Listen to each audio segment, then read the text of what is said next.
life is about Mm. failing. If you haven't realized yet, then it's time to start realizing that right now. Because if we always try to succeed Mhm. continuously, we're going to set ourselves down for failure. Yeah. But we have accept the concept about, okay, I'm just going to experiment with it, see where this goes.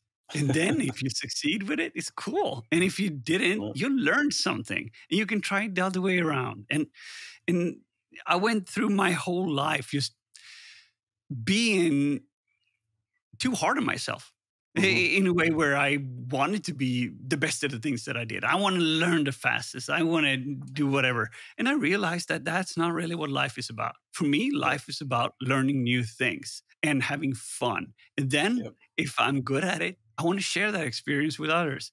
That's So my life.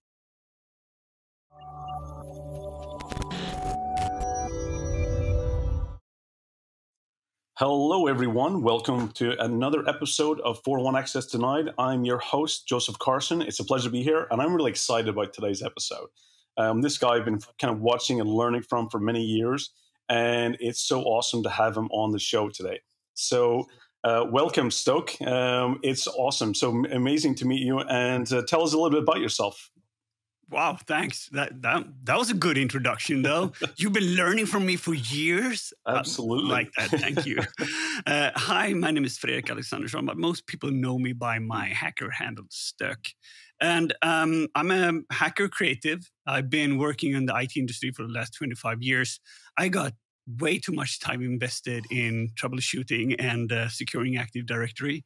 And I started to move into the offensive realm on a professional level back in 2014 and been heavily invested into the bug bounty space and that community. So yeah, fun times. Yeah, absolutely. So one of the things is, how did you get into it? What was the transition? What were you doing before? Kind of what was kind of your dedication focus? And then kind of how did you transition more into kind of bug bounties and into the offensive side of things? What was that Sure. transition like? Absolutely. I mean, I started like most geeks do, getting Mm, into interested into computers and dabbling and poking at stuff and whatever, and that turned into a profession. mm, And I think I started this industry in the mid mm, 1990s, early 1990s, and started, you know, at a company where I was building computers. Like mhm, back in the days, there was all these Asus motherboards and AMD processors and mhm, everything, and you were building computers, installing Windows on them and whatever, and that kind of led me down the whole mhm. path of being like a troubleshooter, solving things for Yeah. people, because I realized I had a knack for that, learning things Mhm, extremely fast, and then we're able to troubleshoot shit. And eventually, when you're in the situation where you're at that stage, you get mhm. curious, more curious. Yeah. Like, okay, then NT4 came out, like, and then suddenly it were Windows at Work groups and all these other Mhm, things started happening, and I started getting interested into the enterprise kind of game, and been using Windows ever since, and mhm, being the call guy. I've mhm, been working as a consultant most of my life, mhm. and at the stage I was the guy you would call when you need to troubleshoot something. You Yep. need to figure something out. Like systems down, nothing's working. It's like DNS again, and you go there and you eventually solve it, right? And you will also the one that would be the advisor when new things are being Mhm, added to project and such. So, and I realized I was so good at identifying things that were broken or misconfigurations that mhm, eventually that turned into my offensive side, because I mhm. knew where sysadmins cheated. I know where consultants were lax about things. And that made it easier for me to help organizations securing them. Mhm, And somewhere around, I was at DEF CON in 2017. mhm. And that's when bounties came on my radar. Like these Yeah. cool event by a company called HackerOne, where a bunch of hackers and my friends were sitting there and hacking these companies. And I'm like, wow, can you do that? And like, yeah, we get mad paid too. So Mhm, we're having a good time. I social engineer myself into the bar, and because I was interested in getting free drinks, I wasn't there for hacking. I wanted to take photos and have a good mhm. time and hang out with my friends, but it was really interesting. I'm like, wow, I want to do that. Time went by, and in 2018, I decided to start and dabble with it, and I really never left. It's a great hobby. It is, and that's always a challenge. Is that when it comes, because I'm the same, very similar background, and I struggle with the difference between doing work and my hobby, and and it's great. Actually, it's really great when your hobby becomes your work, and that's what you get paid to do, because it allows you kind of to really enjoy every day and the activities you do, and you continue learning. There's always things, of course. There's a portion of your job that becomes that you have to do the administrative side of things. That's always there, but when the majority of it is having fun, it really makes a big difference in your life. And I think one of the things that when you mentioned around 2017, when you talk about bug bounties starting then, because I remember even before then, it was all about vulnerability disclosures. Because we had a session a long time ago, one of our early episodes with CJ and Katie, and we talked about vulnerability disclosures. And this is what I really enjoyed, was the difference between when bug bounties started to come much more, and organizations started providing a legal means of getting paid to actually find vulnerabilities and disclose them accordingly, versus vulnerability disclosures, which meant that you find them beforehand. Can you tell us a little bit about the difference between some of those, and what types of kind of bug bounties do organizations kind of offer versus the more vulnerability disclosure path? First off, I'm not an expert in this field. I'm a user of the systems. So and the opinions that I have reflect my own and none else, right? And Sure. and I say that there's different ways of doing this. And if you have an organization and you want to make sure that you have a safe way to people to report findings Hmm. to you, you can have a vulnerable disclosure program where people can have a way to submit things to you. Usually that's a security at kind of email where somebody Yeah. sends in or it abuses something. But maybe maybe you realize that email box is getting flooded. You can't deal with all the things that are coming in. So you reach out to some of the organizations that deal with that. That's Hmm. I would say the three biggest ones are HackerOne, BugCrowd, and Integrity. Yeah. And you'll get some kind of deal with them where they will take care of your inbox, so to say, and triage the things to verify that the findings are valid or not. And if they are valid, they'll pass it on to your team, and you can solve it, and you'll have some Hmm. tracking and stuff. There's different ways to do this. So it's either then you have somebody can just report things to you, or you can have a private program where you will Hmm. invite certain researchers to be a part of your organizations, and then you can have a defined set of, say, scope. Maybe you Yeah. want mobile.yourapplication.com to be the Hmm. one that people are looking at, and if they look at that, they will get paid if they find bugs. You will define like a payment model from low Hmm. to critical or to exceptional or whatever, or P1 to P5. And that's the range of what you're willing to pay for Hmm. findings, right? And then it's the public one where anyone can just look that you have a public program, you can submit things. Hmm. I personally only, this is the thing. Bug bounties is my hobby.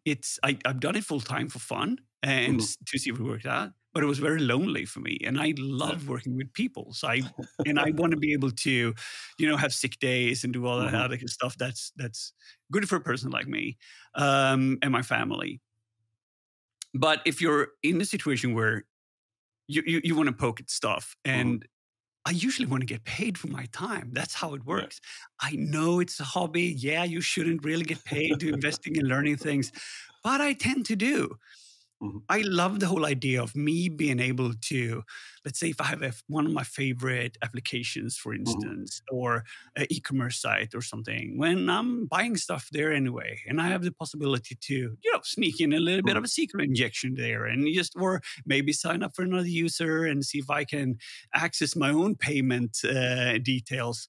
I'm allowed to do that. And if I Hmm. find vulnerability, I have the chance to send that in and earn everything from $50 to I think it's like $50,000 now, the Hmm. cap levels. And Yeah. if you're into crypto, those guys pay mad money. Yeah. So, hey, There's a lot of stuff blockchain, to crypto protect. things, Web3, more money. Yeah, no, that's really cool. I think it's a great approach to it is for getting the balance, and also kind of going after the things that you enjoy doing, and making sure that if you're doing day to day stuff is overlapping it with basically checking to see if you can actually go and look at the source code of the web page and see if you can do SQL injections, or see if you can do IDORs, or cross-site script forgeries, stuff like that. So really looking and seeing what possibilities are as you're actually just doing it, day to day, and the sites, and if they have bug bounties, even better. So Right. one of the things as well, I would link it. One of the things is I love creativity in content.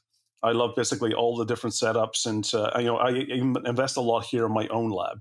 One of the things I've really enjoyed is your creativity and the setup that you have, and when you're sharing a lot of it. For me, I think that goes into a lot is when you invest in the creativity side of things, because that's what there's many of us are users and there's others who are creators, and I think what your setup is. Can you tell us a little bit about your setup and kind of how it works and what's important for you? We're talking about this. Yes, absolutely. Okay, cool. So I understand what kind of setup we're talking about. Yeah. This is, for me, I wanted to be able to have a space where I had the possibility to create content or share things that I found interesting. Because that's all what it is for me. It's if I find something and I nerd into that, I want to be able to leave some kind of legacy. I'm okay at writing blog posts. I'm semi-okay at doing write-ups. But I'm really good at communicating, and I love talking. I love the sound of my voice. See how that sounds, right? But the thing is that I need to talk to think. That's kind of how my brain works. Yep. I work best when I talk and I communicate. And it's always better if I want to educate you on something, if I'm really invested in the subject and I'm able to explain it to you in a simple way, then I fully understand it. Otherwise, it's just me throwing weird words around and looking cool. So I wanted to find a way to do that. And I wanted to have a space where I could go and just with a flick of a button, go from nothing to a fully ready situation where I wanted to just press record and go. That was my main goal. Keep it simple, stupid. Yeah. One way, easy production. I didn't want to move things around, and I wanted to have a basic setup. So what I have here is I have a basic DSLR camera that's connected to a lot of fancy stuff and a lot of soundboards and things, so I can route my traffic and I can add on things and. I can add stuff to whatever I want to do. The claps, sort of. Yep, absolutely. And I wanted it to be a way where I seamlessly just can record straight from my camera, straight into my hard drive, edit it directly, just push it out if I felt like it. No more taking out the memory card, syncing audio, and that kind of stuff. Yep. So simplicity was my game. And I was lucky enough to purchase this place, which is in downtown Gothenburg, where I live, and have that as a studio and have a creative space where I go and I get into that mood and I do stuff. So basically, that's what it is. And Bounty kind of paid for this. So thank you, Bounty. And now I have a creative workspace. So that's what I do. That's awesome, because I had the same thing. I used to have an office and I used to work from home for a long time. And what I needed was a space where it was all ready to go. And, what you said is about automation side of things. Absolutely. It's so critical to have something. And for me, if I was to reverse the camera, what I see in front of me is just crazy. We've got several monitors, several workstations, lights, and something that kind of really makes it so simple to set up and so simple. Just kind of, it's a plug and play, and you're ready to go. And that makes a big difference. And also investing in the audio quality as well. The one thing I haven't really done here is that, because this is an old Soviet building, is the lighting side.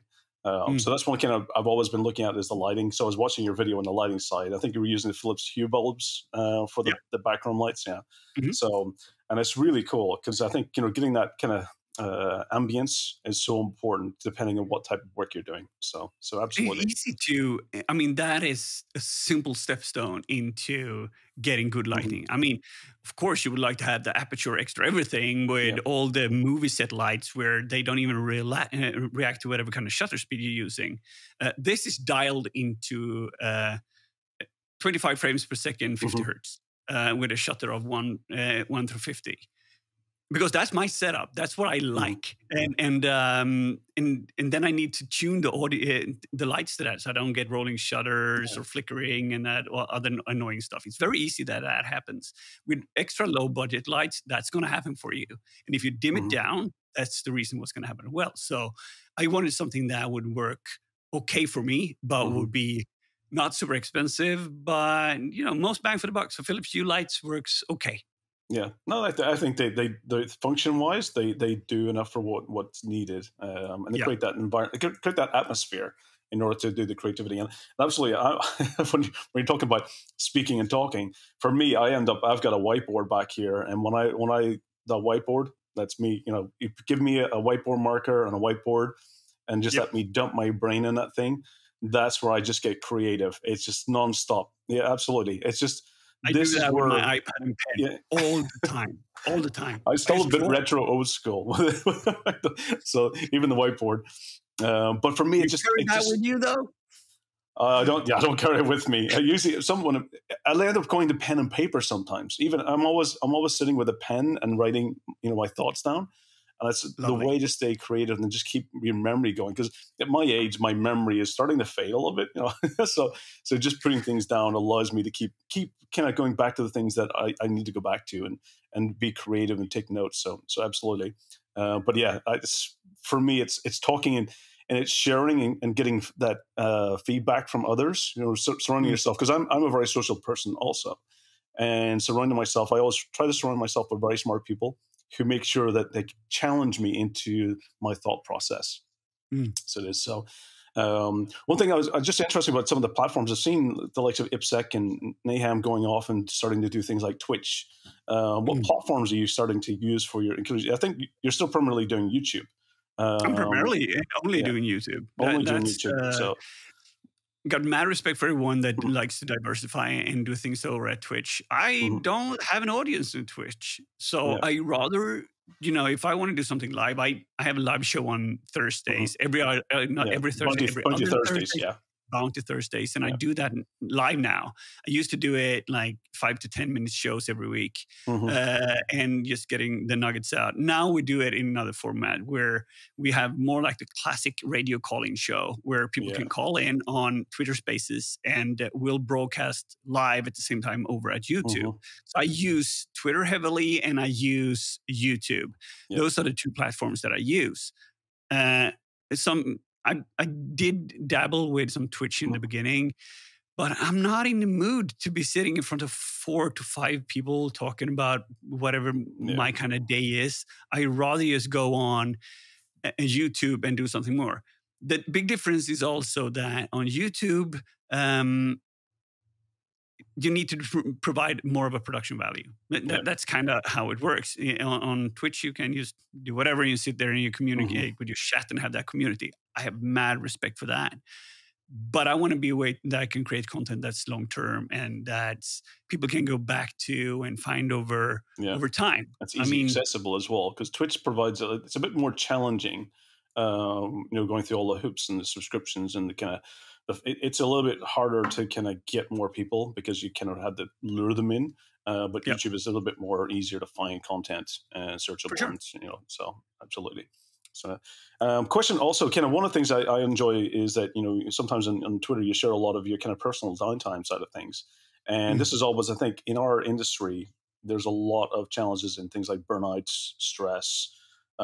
People really kind of, sometimes you can get stuck in things for hours and days at a time. What's the what way do you find balance between that? How do you make sure that you get enough, of life and, living life versus getting stuck in technology? I never stop learning, and my brain usually never rests. Those are two things that I have to accept and deal with. I got ADHD, so my brain is just wired that way. That's how it is. It's always curious. I need to learn new things. And I like to learn into about 60%, and then I get bored and move on to the next one. That's how my life works. I accept that. So what I need to do is that I need to find things that keep me interested. And that can't just be one thing. If I end up in a mundane situation doing the same thing over and over again, I'll get bored. And I need to diversify my mental streams. So I do.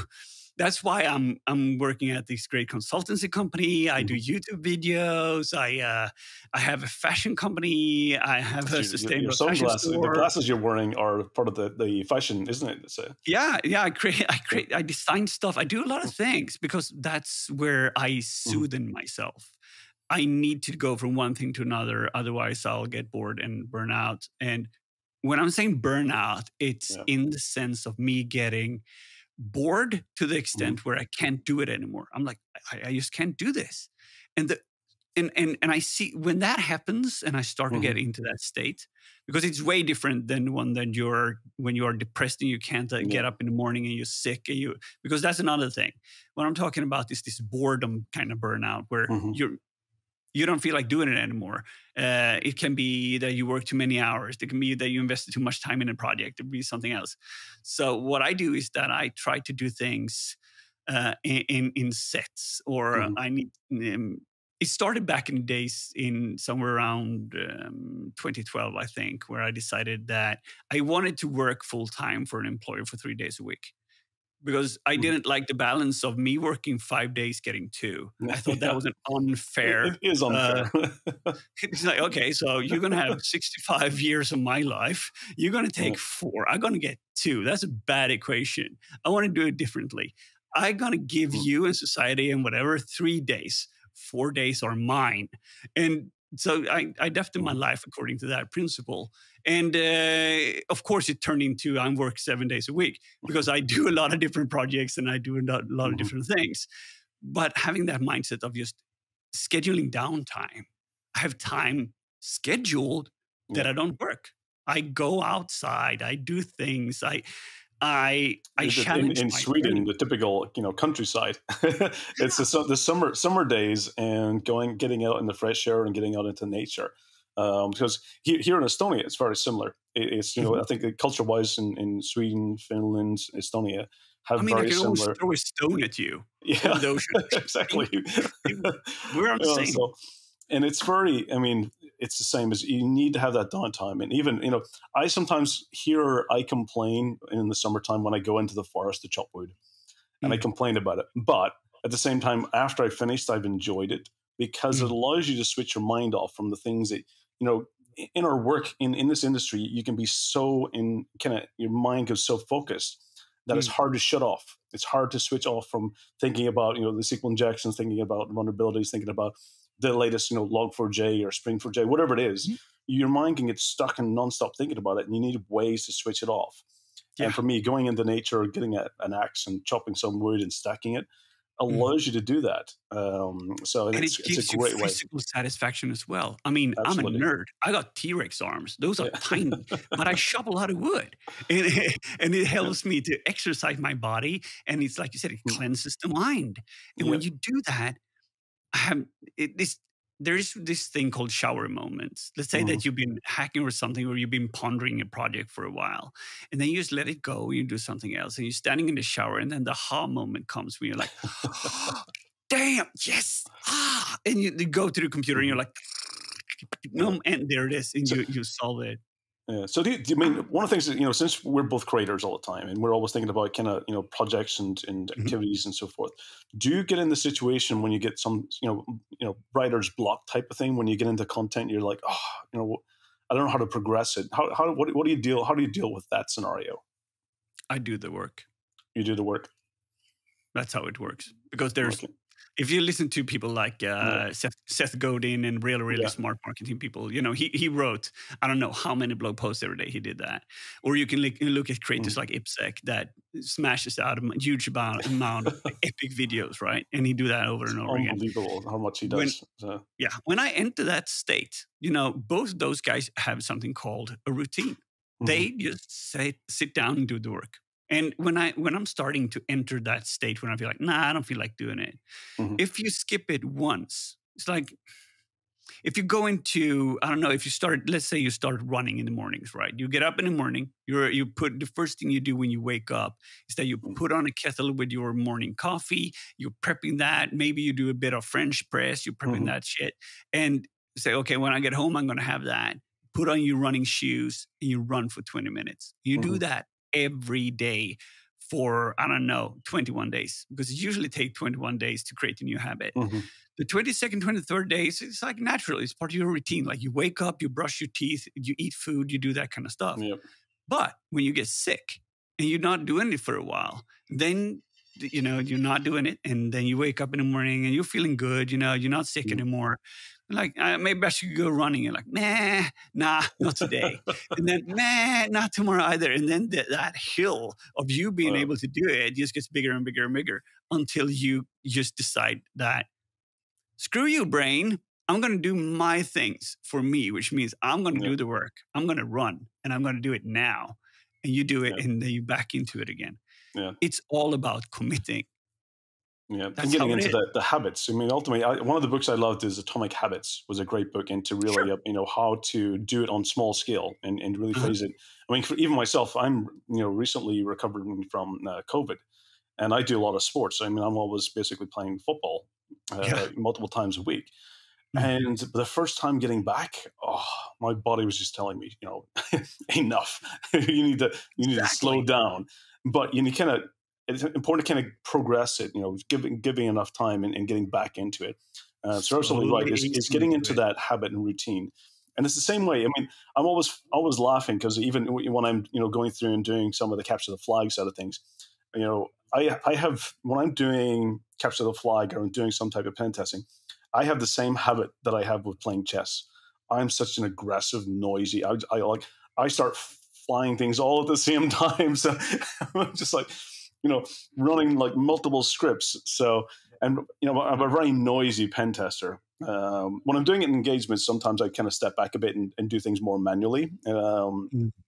But you're absolutely right. You get into those routines, and just like when you're getting a bug bounty, you're going to go through.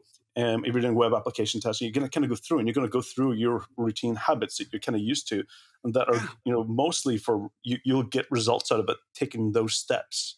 So I guess kind of getting your life in balance. Just like you have the steps and processes, and make sure that sometimes you keep failing in something, you might tweak it a little bit until you get a better result. Yeah, for sure. I mean, that's the whole thing. Life is about failing. If you haven't realized yet, then it's time to start realizing that right now. Because if we always try to succeed continuously, we're going to set ourselves down for failure. But we've accept the concept about, okay, I'm just going to experiment with it, see where this goes. And then if you succeed with it, it's cool. And if you didn't, you learned something. And you can try it the other way around. And I went through my whole life just being too hard on myself in a way where I wanted to be the best at the things that I did. I want to learn the fastest. I want to do whatever. And I realized that that's not really what life is about. For me, life is about learning new things and having fun. And then if I'm good at it, I want to share that experience with others. That's my life. So that means that so reminds me, one of the things, a crossing point in my career was, and this goes back years, this goes back to like 2002. I was working for, and I was a perfectionist. I will always look for perfection. And I was working on a project, and it always reminds me, it was the grc.com DDoS attack. If you ever look at Steve Gibson's DDoS kind of paper. So the company I was working for was a second victim. I was working on the project as well into kind of how to defend against DDoS attacks. Yeah. And as I was going through that project, I wasn't sharing with anyone. I was keeping it a secret. I was keeping it hidden, and I wanted it, when I released it and made it available, it had to be perfect. There had to be no errors. It had to be 100% amazing. It was like, waiting for the Mona Lisa type of, art, that we produced. And my boss at the time said, "Hey, Joe, that's not how you're going to be successful." And my boss at the time was Brian Honan, who's kind of well-known, in the security industry now. And he's amazing. He's always been my mentor since.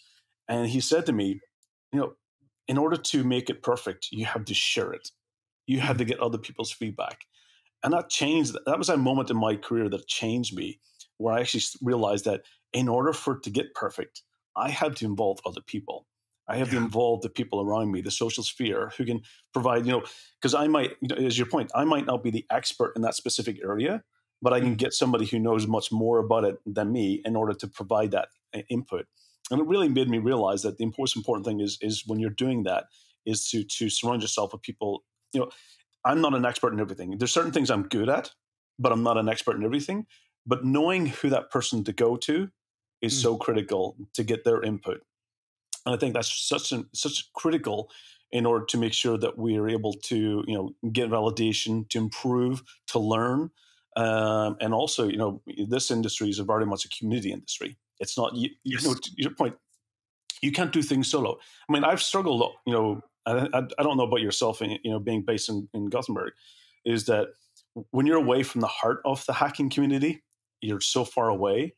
There's so few of you around in that area that, it's going to events and staying social online and activities. And that's one of the things that, I really enjoy about the podcast, because it allows part of that social interaction as well. How do you stay socially, being based in Gothenburg? Is there a big hacking community there? I know in Sweden there is quite a few, well-known in the industry there. But how do you stay connected with everyone? How do you keep the learning process? Let's see here. First off, yeah, it's I don't have any local hacking friends. Mm-hmm. It's not that I sit face to face with someone and hack and do stuff. That doesn't happen. I'm blessed to be working at a company with a lot of smart hackers. So every other week I meet those people right in Stockholm. But other than that, the easiest way for me communicate with people. And the thing that I do, most of my friends are hacking friends from around the world that I met doing bug bounties, right? I was blessed enough to be able to travel. I think it's like 13 live hacking events around the world. And you travel to these places and you end up with 30 to 40 other people that has been invited to hack there, and you spend a week together more or less. You start having breakfast with people and you interact and there's social happenings. I'm a social creature, so I thrive in those situations. So for me, being able to just hang out with people, everything from just having a nice breakfast to popping a beer or just hacking and comparing stuff and having conversations was something that I loved doing. So I was really depressed when that scene stopped due to COVID. But so when COVID happened, I realized that I needed to find a way to just stay connected with people. I do Zoom calls with people. I text people on iMessage or WhatsApp, or I do Telegrams or Signal, whatever platform you're having, and I talk to people. I hang out in Slacks. I usually don't do Discords because I'm old as fuck, and Discord isn't my thing, and I think it's too noisy. But I love to just talk to people, and like this, I get on calls with people. It's like, hey, how are you doing? Let's talk for a few minutes, and then just I'm pretty active on social media, and that's where I have a lot of people that I found, and I find interesting projects, and I collaborate with people as a creator. That's how I think it's the best way, especially when you're in the industry and you're in an area where there's few other that's in the same industry. So it's always difficult. So, but one of the videos, one of the sessions you did that I always remember was with Tom Num Num. That was a fun one because for me, actually Tom in a hotel bar. Yeah, the hotel bar. And watching that session and just, even I learned so much, even just piping to tea was something that I hadn't done before. I was like, oh, that's curious. That's interesting. And even watching him. For a pen. Exactly. So those little things, can enhance, your learning and knowledge so much. So, but you mentioned you doing a lot of the bug bounties and traveling to events. What's some of your favorite events to go and socialize at? What's recently you were talking about Nullcom coming back again, which is really cool. Big fan. So I've actually never been myself. I've always been to the more traditional big trade shows. But what's some of the niche ones, or some of the ones that you love going to? Besides Las Vegas, I like that. Yeah, at the same. Usually it's the same time as RSA. Usually it's kind of either the weekend before. No, maybe it's B-Sides San Francisco then, but B-Sides Las Vegas is during DEF CON. It's a part of Hacker Summer Camp. Yep. So I love that. And then again, going to DEF CON, of course, I really don't like Vegas.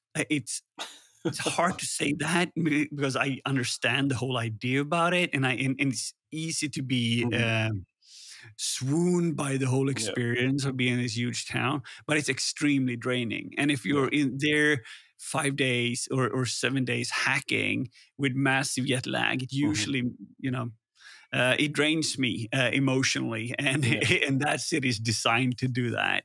So And then again, so I would say my favorite things in here in Sweden, absolutely Security Fest here in Gothenburg. Mm-hmm. Pretty biased because it's my hometown, right? And then The it's local. in Stockholm. I love that too. I never been to CCC, but I would love to go. I Okay. would love to go to Disobey. I've never been either.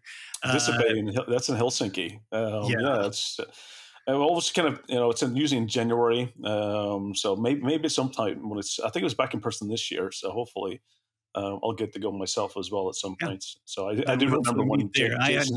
It's on my thing that I need to do. Yeah. I think it was Jason Street was when he was over last. I think he was doing Disobey, and he was basically taking pictures of Helsinki. And I think we crossed past it, but it was that. Yeah, it's pretty cool. So hopefully, at some point, I'll get to go. It's just across the water from me. So. Yeah, but I would say also like Nalcon, like. Why do I like these conferences? And besides Ahmedabad, like the super tiny conference in the northern part of India, I was blessed to be there and just hang out with people. And then you're talking with the ones that are deeply into bounties. They are into hacking, and it's a thriving community where you can see the passion in people's eyes, and you don't really see that at RSA. Yeah. And so I love these smaller community ones where the bubble is, where you're pushing arms with somebody else, or you're breaking bread over your laptop, sharing ideas and just having cool things. The bounty space is a bit different than the CTF space, the research space, because it's of course, there's money involved. So I had this conversation with Ipsec the other day, and he thinks the community is toxic, and I have to agree, it is to somewhat, because as soon as you add money into the pot, there's always going to be this kind of hodl thing. Like, why would I share my secrets? And to be fair, if you had a money making machine that made you, I don't know, everything from $2,000 to 20 grand every month, why would you share that with someone else and then risk getting duplicates on that and not getting get paid any money? So of course there's this holding back. I understand that, but that's a tiny speck of it all. The rest of it is, and most people that I know about do this.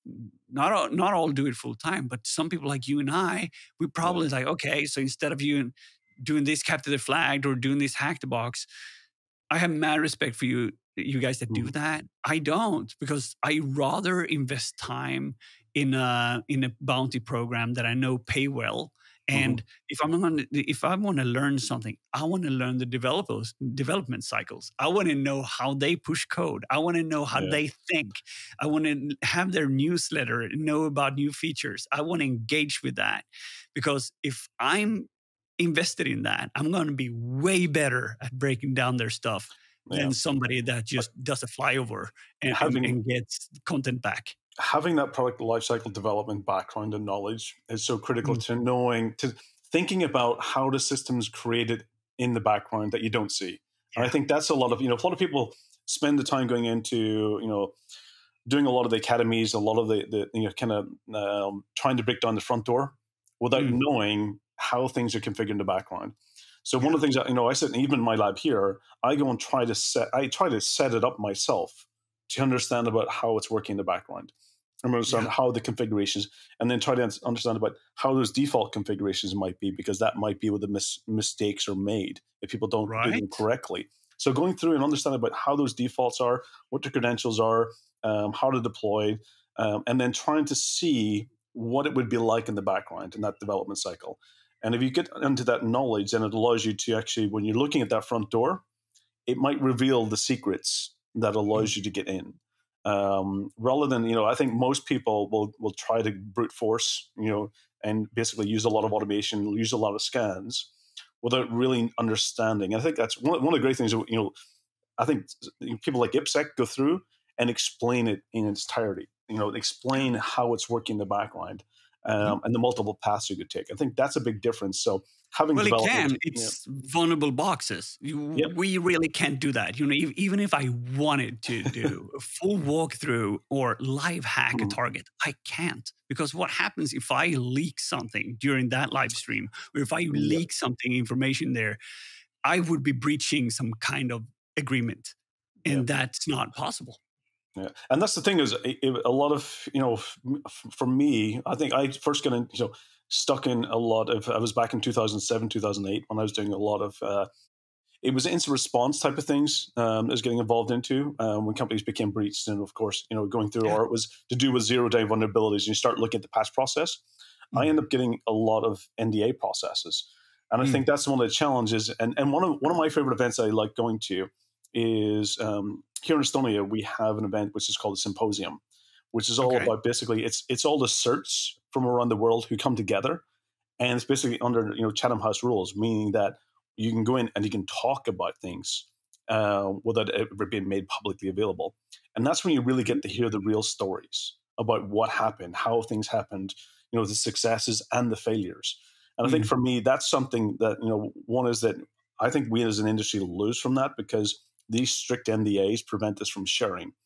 I know that some of the ones I was under was 5 and 10 years long, which meant that what was the value of releasing it 10 years later?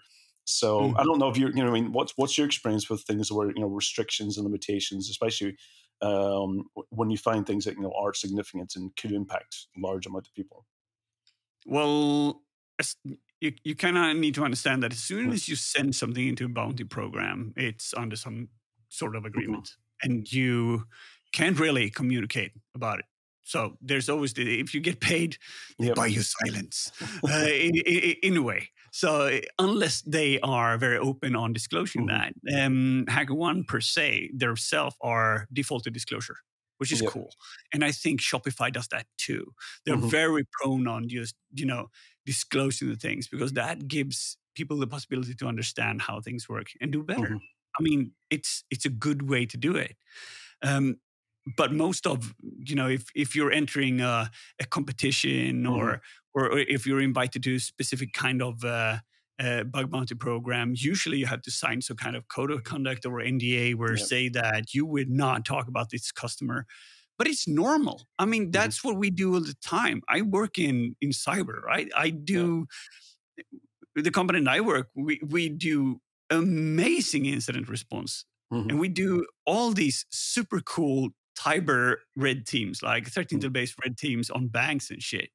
We can't talk about anything of it because you're on strict NDA. Even though you find cool stuff you want to talk at a conference, you can't. Yep. And that's always the challenge. It's always, and I think it's one of the things in our industry that if we were able to even white label a lot of things, without disclosing about who, where, when, whatever. And I think we were getting the ability to share more. I think we can, other companies can learn how to not become victims. And I think we need to find a way to better, have better intelligence sharing anonymously, where you can have some type of agreement. So I think because the NDAs I've seen are very kind of, let's say, you can't talk about anything. But I think there had to be a bit more flexibility because, as I mentioned, that event that I go to, which is talking about the successes and failures, that's where you learn so much from. Even though you can't disclose, it's a show and tell kind of experience. It's a show and tell, right? yeah. It's you get to hear and see the exact steps, and therefore, when you leave it, you can actually go and check those and other indicators of compromise. You can go check the different things. And your brain just, new patterns. Exactly. Never thought about that. Interesting. And then you'll start down this trail of. Maybe we have more events like that kind of allow those types of things. But I think one of the things is transparency and sharing is so critical in our industry and collaborating. Yeah. So I'd love to see that more.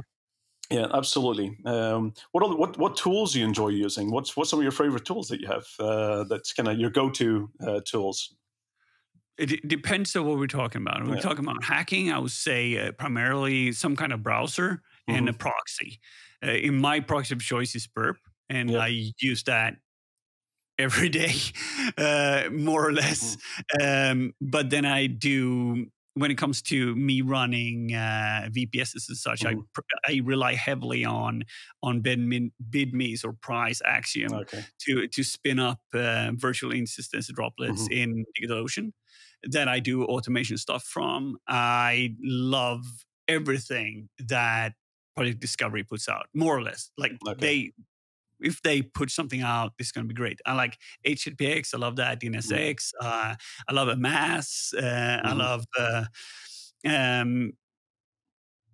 love Nuclei, and I love writing Nuclei templates that are custom for me. There's so many ways to create automation and find stuff through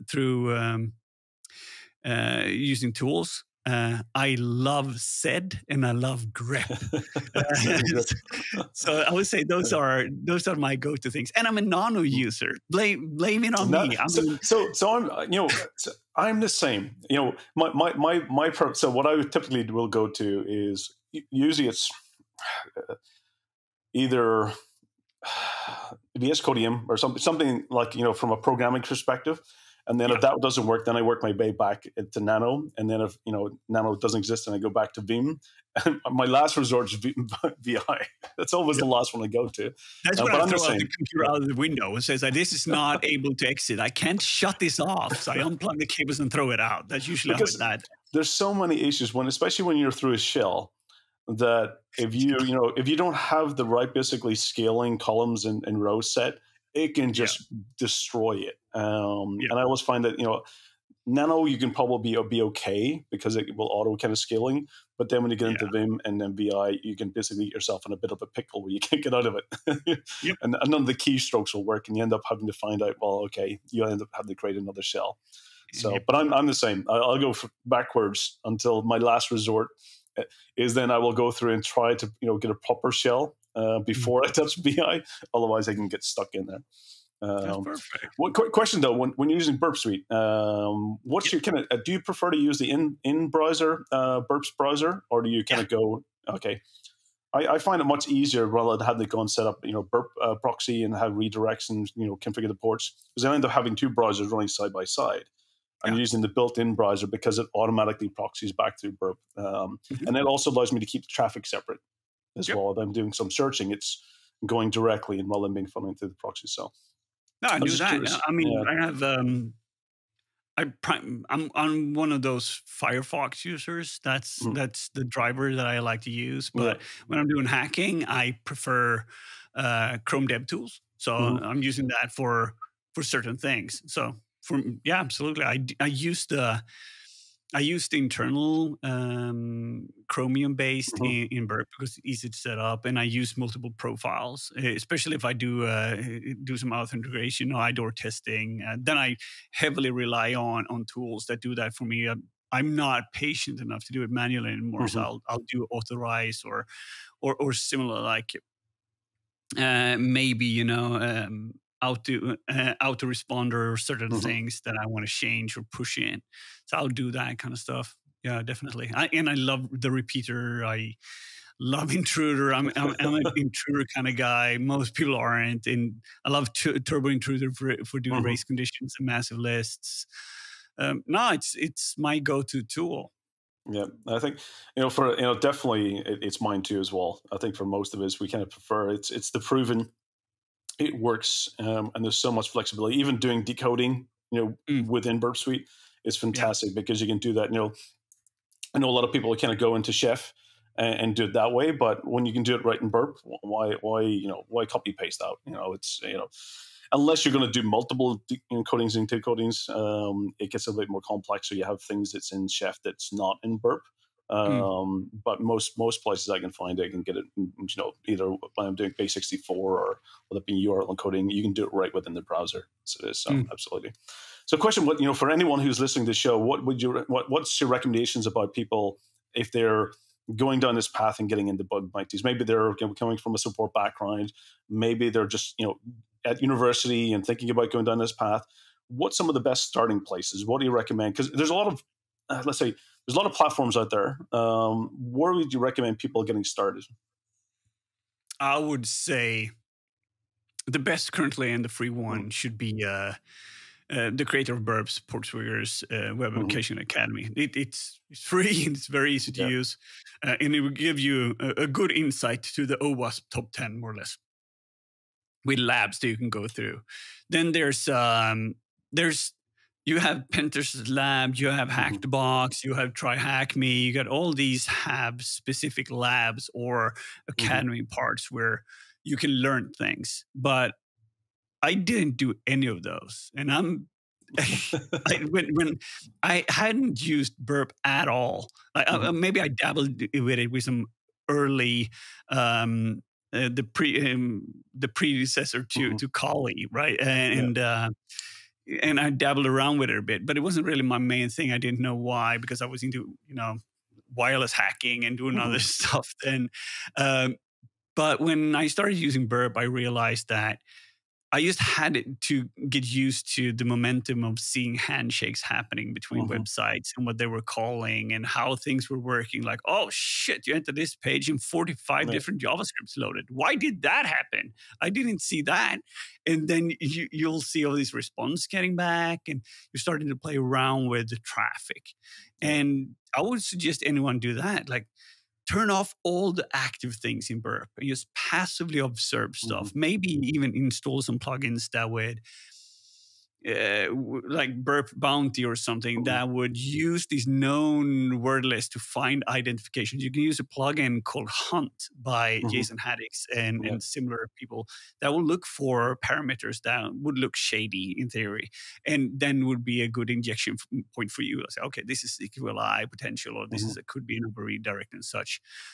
And then you just walk websites. Like, take the normal Yeah. website you use every day, the one that you're buying your food from or whatever, and look at the traffic. And you can see, Hmm.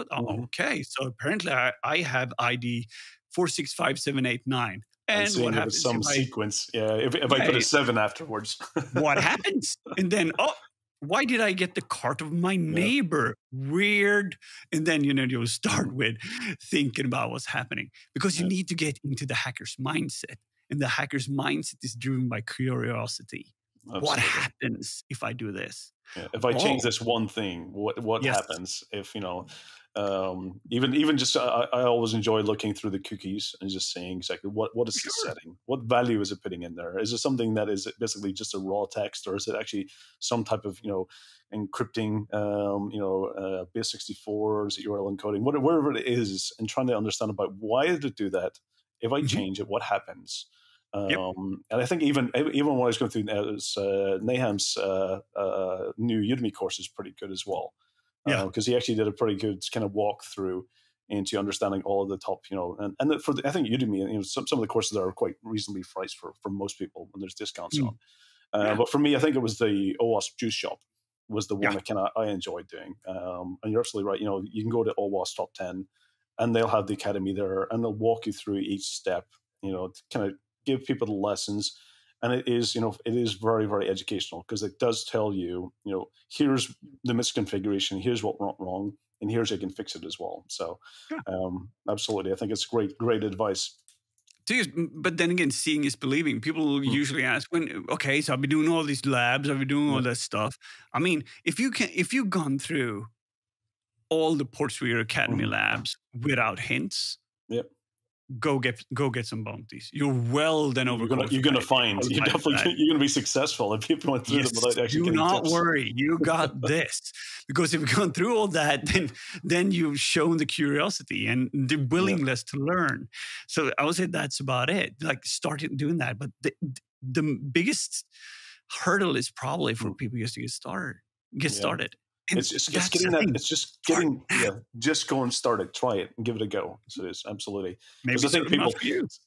you don't want to go down that path that I said earlier, the perfectionist. You don't want to go down that path. If you find something that you're good at, and that, just kind of go and start in that area. You don't have to be good at everything. Just basically find some things that you're curious about, that you kind of can take the next step and just go and get started, dive right in. Because if you wait for that perfectionist, it will never happen. Because by the time you get to that point, you've already increased your perfectionist bar, and you're basically Mhm. going to keep moving and moving that bar up and up until you never get started. So you're absolutely right. And I think once you kind of, if you're going through that course rigor and you get to a few of them, even just go ahead and get started and test yourself. Yeah, do one. Have fun. Yeah. I got a question for you. A follow-up question on that, though. Sure. How do you become a good photographer? A good photographer. So, okay, me and my wife are always having this debate. So, for me, I think we're two very different types because I love photography. Photography is something I enjoy, getting out to. I invest a lot in cameras. For me, I think there's two different aspects of things. There's those who can get the frame initially. I'm a person, I take pictures and then I do a lot of post editing. Mm-hmm. So I say that I'm a good technologist and not a great photographer. Somebody who's a great photographer can take a picture that requires the least amount of editing afterwards. I think that's when you start kind of getting somebody who knows the frame to take Mm-hmm. and requires little editing afterwards. I think that's when you get to good photographer. So me and my wife. So for me, I'm great at technology. I'm great at post editing. I know how to handle a camera. I can, my frames are not the greatest, but my wife absolutely. She gets the frame spot on, and we'll have to do minimal edits to that picture afterwards, if even. So I think that's where photographer, where you start knowing the difference between somebody who's great with technology and somebody who's great at photography. I agree. But the first step to becoming a good photographer is to pick up a camera. Yeah, that's actually, you use it. Because that's the thing. You need to You're go out and right. take pictures. You need to try to do it at dusk, in dawn, in daytime, in shadow, in clear light. You need to understand, because that's going to be an extension of your eye, of your creativity. So the first step to be good at something is start doing it without any expectations, but for the fun of it. Then eventually you'll add more stuff as you go, because you can spend hours and hours and hours looking at photography tutorials on YouTube and never pick up a camera. And you can know everything about shutter speeds in your head in the theory, but you're shitty at taking pictures. Yeah. So it's easy to get You're stuck in theory. Right. it's easy. You can't be a good photographer without having a camera in your hand. Exactly. And that's how it is. That's why you need to pick up the camera and go out to take some shots. Yep. And that's actually, I mean, when you think about it, you're absolutely spot on. It's like, what's the point in being a good photographer if you don't have a camera in your hand? Is that, the best photographer is somebody who's actually out taking pictures, irrespective of the result. So it's been awesome having you on. I really enjoyed, and so hopefully at some point, I mean, we're not too far away, so at some point, I'm pretty sure we'll cross paths. If not, I'll see you probably at DEF CON if everything goes to plan. You've been awesome. And I think for the audience, they're definitely going to learn a lot from this episode today. At some point, it'd be great to have you back on. And again, many thanks. Any last words for the audience? Anything you would like to leave them with? I would love to leave them with the concept of staying curious. Be curious about life. Be curious about everything that you encounter, and realize that every person that you end up having a conversation to, if you listen to what they're saying, there's a big thanks to you. A big thing you have something to learn. That's very wise words. So, STÖK, you've been awesome. Many thanks for being on the show. For the audience, this is another episode of 401 Access Tonight. We've had an awesome episode, very educational, a lot of great content. Again, subscribe every 2 weeks, and definitely check out. I'll make sure that all of the kind of ways to get in contact with STÖK will be in the show notes. So awesome, and thank you. Stay safe.